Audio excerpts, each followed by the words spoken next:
Hello everyone, let's move on to the next topic from your second sessional syllabus.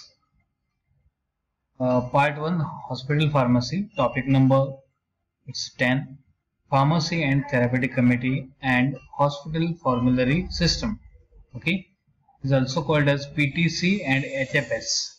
Okay, PTC stands for Pharmacy and Therapeutic Committee and HFS for Hospital Formulary System. Okay,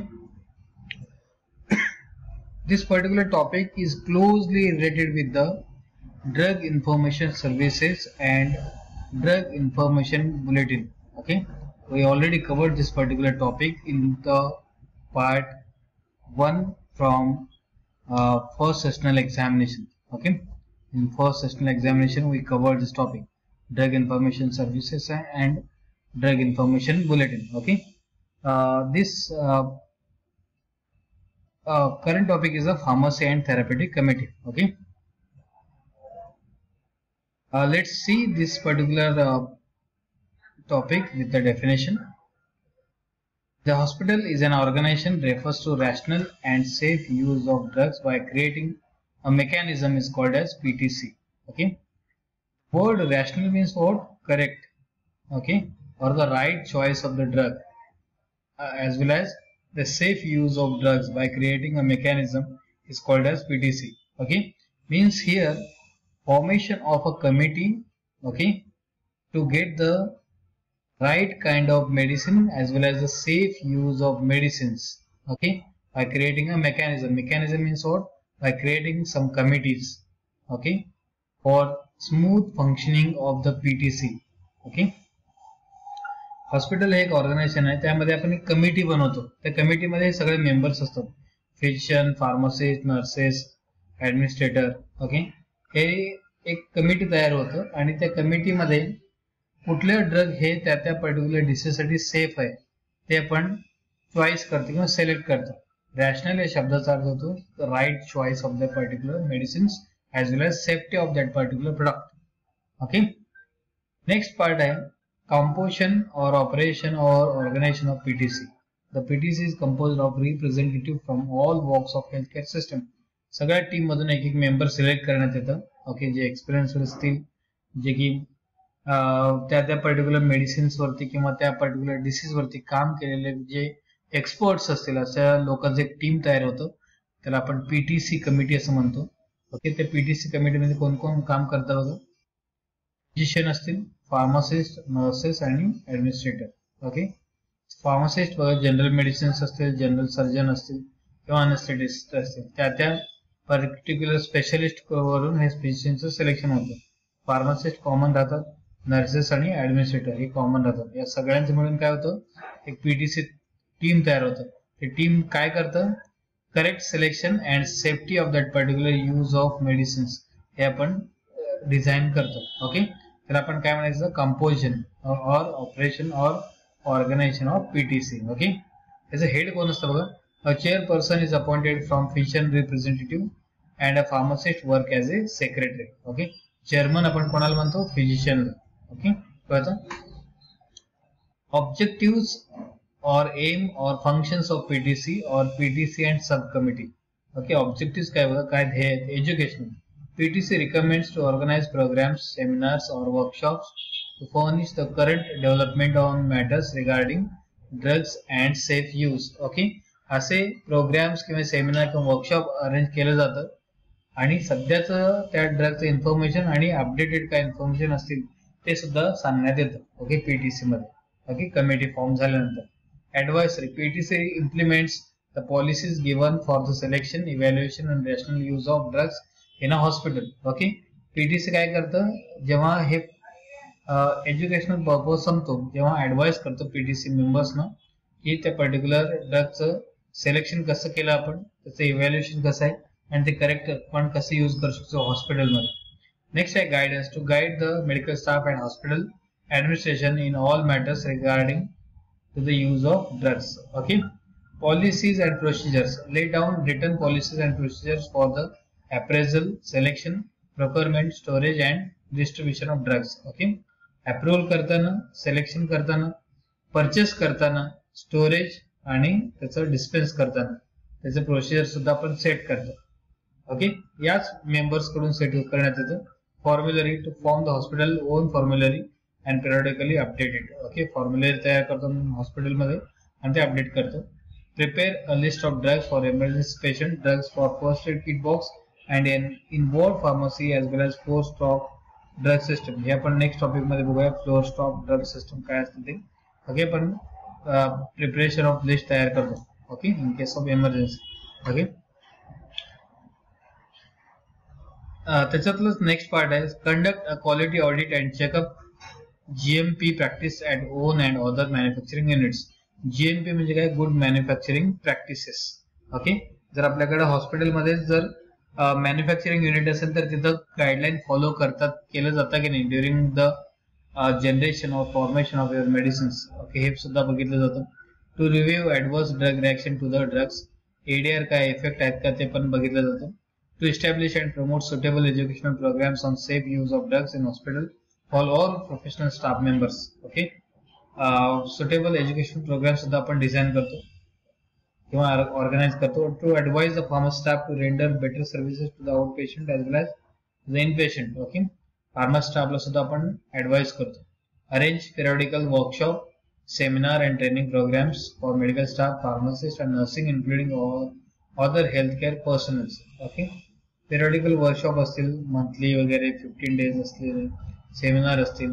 from sub community ते आपण काय करतो, organise करतो. From sub community if needed to design policies regarding rational therapy for special groups based on pharmacological actions. आपण वेगवेगळे सब committee सुद्धा आपण तयार करू शकतो PTC अंडर. ओके, याच्यामध्ये आपण एक चार्ट दिलाय त्याच हेडिंगच्या अंडर, याच हेडिंगच्या अंडर एक चार्ट दिलाय PTC. ओके, हे मेडिकल स्टाफ असतात आणि काही फार्मसी स्टाफ असतात. ते कुठल्या सब कमिटी सुद्धा ते फॉर्म करू शकतात. Okay, sub committee for JIT, sub committee for CVDC, या डिसीज वरून आपण सब कमिटी फॉर्म करू शकतो. Okay, means particular person works as a PTC chairman, also his work for his subcommittee for GIT. Okay, CVDCs, endocrinology, okay, antibiotic and chemotherapeutic agent, CNS agent. Okay, त्यानंतर sub committee for maternity and paediatric, लहान मुलांचे जे hospital असतात आणि emergency conditions मध्ये जे particular patient असतील त्यांना सुद्धा आपण या PTCचा फायदा होतो. ठीक आहे, नेक्स्ट आहे PTC अँड ADR और role of PTC in ADR. ADR means adverse drug reaction. PTC आपण एकदा जेव्हा फॉर्म झालं, PTC मध्ये हे मेंबर्स तुम्ही लक्षात घ्या परत एकदा. PTC मध्ये फिजिशियन असतील, ओके, फार्मासिस्ट आहेत, नर्सेस आहेत आणि ऍडमिनिस्ट्रेटर्स आहेत. या सगळ्यांचं मेन रोल काय तर correct selection and safe use of drugs. Okay, हे त्यांचं मेन पॅरामीटर. एखाद्या डिसीज साठी कुठलं करेक्ट डिसीज आहे, करेक्ट मेडिसिन्स आहेत आणि कुठलं पर्टिक्युलर ड्रग्स हे सेफ आहे हे डिसाईड करण्यासाठी कमिटी तयार होते. ओके, त्यामध्ये काही सिनियर फिजिशियन असतात, फार्मासिस्ट असतात, नर्स असतात आणि ऍडमिनिस्ट्रेटर असतात. ते सगळे बसून काय करतात, हे सेफ आणि करेक्ट मेडिसिन तुम्हाला फाइंड आउट करून देतात. ओके, आता त्या PTC मेंबरचा ऍडव्हर्स ड्रग रिॲक्शन मध्ये काय रोल आहे ते आपण बघूया. Okay, right a note on PTC in ADR असं एक क्वेश्चन येऊ शकतं. ओके, इकडे काय येऊ शकतं, write the define PTC with its composition of PTC members. Okay, PTC members तुम्हाला लिहायचं. ओके, त्यामध्ये चेअरमन कोण असतो, फिजिशियन असतो आणि फार्मासिस्ट म्हणजे सेक्रेटरी असतो. हे लक्षात घ्या. त्याचे ऑब्जेक्टिव्ह हे टोटल 12 ऑब्जेक्टिव्ह आहेत. त्याला आपण फंक्शन्स म्हणू शकतो, एम सुद्धा म्हणू शकतो. Write the functions of PTC और PTC अँड सब कमिटीज असं एक क्वेश्चन येऊ शकतं. ठीक आहे, कळलं. आता PTC and ADR, role of PTC in ADR बघूया आपण. Sometimes the drug may produce unwanted or unexpected effects. This is called as ADR. Okay, unwanted किंवा unexpected. स्किन रॅश होणं, त्याच्यानंतर पिंपल्स येणं, त्याच्यानंतर हेअर लॉस होणं, स्किन कंडिशन डॅमेज होणं, ह्या गोष्टी काय आहेत, हे ऍडव्हर्स ड्रग रिॲक्शन्स आहेत.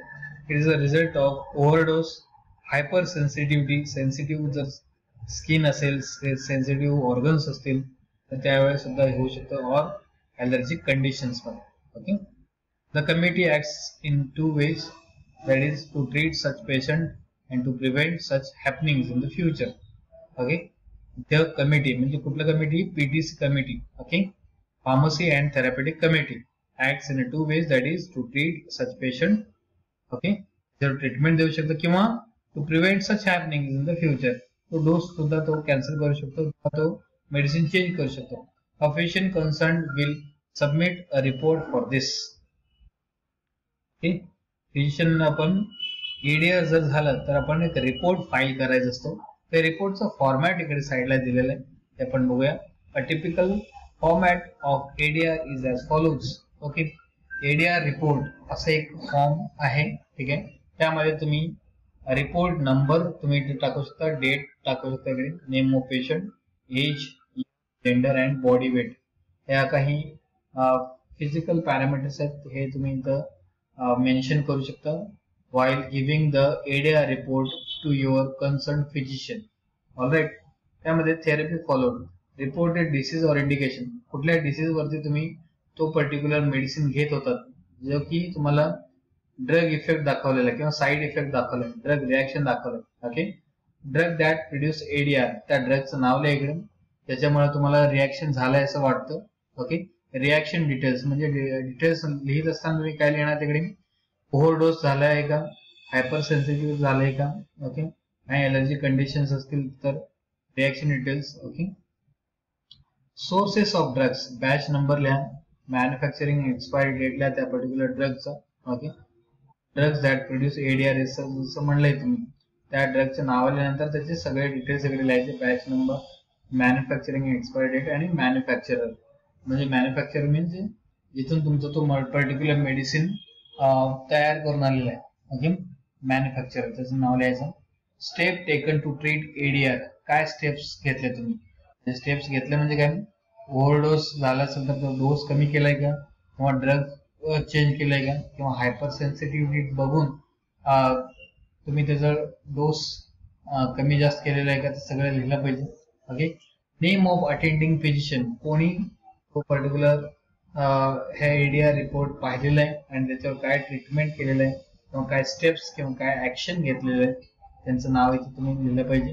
आणि signature of the physician, signature आलं पाहिजे. ठीक आहे, पीटीसी आणि एडीआर. कळतं? आतापर्यंत आपण झालेलं पार्ट आहे, तर परत एकदा बघूया. हॉस्पिटल फार्मसी मधला हा topic number 10, pharmacy and therapeutic committee. त्यामध्ये डेफिनेशन मध्ये एक कमिटी फॉर्म होतो. ओके, कुठल्या बेसिस वरती, रॅशनल अँड सेफ यूज मध्ये. कंपोजिशन, ऑपरेशन, ऑर्गनायझेशन हे तिन्ही सिनोनिम्स आहेत, कुठल्याही नावानं तुम्हाला क्वेश्चन येऊ शकतात. Write the operation of PTC असं म्हटल्यानंतर तुम्हाला हेच कमिटीचे हा स्ट्रक्चर काढायचं आहे. राईट द ऑर्गनायझेशन किंवा कंपोजिशन हे दोन्ही वर्ड आपल्याला कळतात, कंपोजिशन आणि ऑर्गनायझेशन. पण हा ऑपरेशन हा शब्द नवीन आहे. ओके, कळतं? हा सेंटेन्स लिहायला विसरू नका. Chairman is appointed from physician representative and pharmacist works as a secretary. Okay, objective, AIIMS और फंक्शन्स ऑफ पीटीसी हे सुद्धा लक्षात ठेवा. हे 12 पॉइंट्स आहेत. ठीक आहे, depending upon weightage of marks, 2 मार्काला जर क्वेश्चन विचारलं तर 6 पॉइंट कव्हर करा. 3 मार्काला विचारलं तर ऍटलिस्ट 8 पॉइंट्स कव्हर करा. आणि 4 मार्कासाठी जर क्वेश्चन विचारले तर ऑल 12 पॉइंट्स तुम्ही त्यामध्ये इन्क्लूड करा. ठीक आहे, ऑब्जेक्टिव्ह आपण हे सब कमिटीचं चार्ट सुद्धा काढायचं आहे तुम्हाला. ओके, त्याच्यानंतर पीटीसी आणि एडीआर, रोल ऑफ पीटीसी आणि एडीआर, यामध्ये पीटीसी एडीआरचं थोडस माहिती लिहा इकडे. ओके, आणि काय करू शकतो आपण त्याच्याबद्दल इथे माहिती आहे. आणि त्याचं महत्वाचं म्हणजे सगळ्यात महत्वाचं, हा एडीआर रिपोर्ट कार्ड आहे का, हा कार्ड तुम्ही इथे मेन्शन करा. हे सगळे त्यामध्ये डिटेल्स तुम्हाला लिहायचं आहे. ठीक आहे, एडीआर रिपोर्ट. ठीक, राहिलेलं पार्ट नेक्स्ट. थँक्यू.